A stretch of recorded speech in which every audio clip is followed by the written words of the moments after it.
E para finalizar, nós vamos falar sobre a resistência à transferência de massa. Nós vimos que o nosso fluxo, ele é o DAB vezes a área, dividido pelo comprimento, a espessura que a gente tem ali daquele meio, vezes a diferença de concentração. Quando eu falei para vocês do fluxo difusivo, eu falei que ele era proporcional, ele era em função de uma força motriz, que é justamente essa diferença de concentração. Então, essa parte aqui, ó, ela vai indicar para mim a facilidade que o meu meio tem de permitir a transferência de massa. O DAB, ele vai ser a difusividade. Então, quanto maior o DAB, mais fácil o meu soluto consegue difundir naquele meio.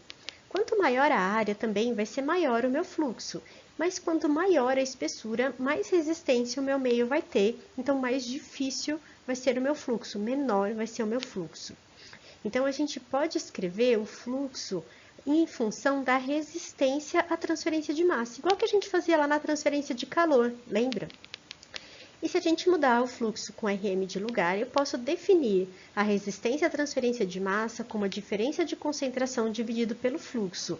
Isso quer dizer que quanto maior o fluxo, menor é a minha resistência. Quanto menor o fluxo, maior é a minha resistência. E quanto maior a diferença de concentração eu tiver, também vai ser maior a resistência que eu terei naquele meio. A gente trabalhou agora para um sistema cartesiano, para o meio plano. Então, a nossa resistência à transferência de massa, ele pode ser calculado como L dividido por DAB vezes a área. Quanto maior a espessura, maior a resistência do meu meio. Quanto maior a difusividade, menor a resistência do meu meio.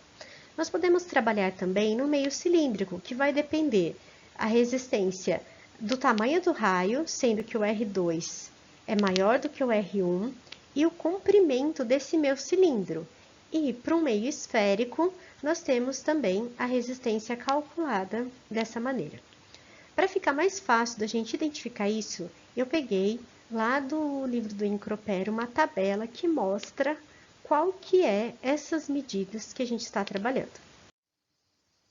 E aqui estão essas medidas.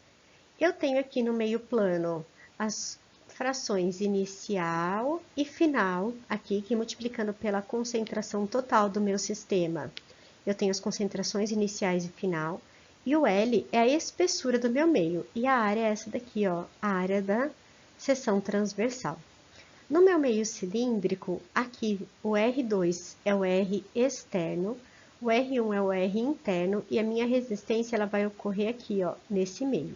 E o L é esse comprimento aqui que a gente tem, porque a gente está falando de uma área de troca, né? Então, que é 2πRL,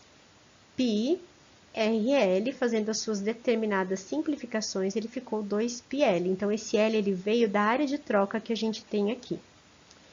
E no caso de uma esfera, o R2 também é o raio externo, o R1 é o raio interno, e a resistência ela vai vir aqui no meio, tá bom? Eu sei que é bastante informação, um pouquinho complicado, mas a gente trabalha exercício em sala que vai ficar mais fácil. Espero vocês lá.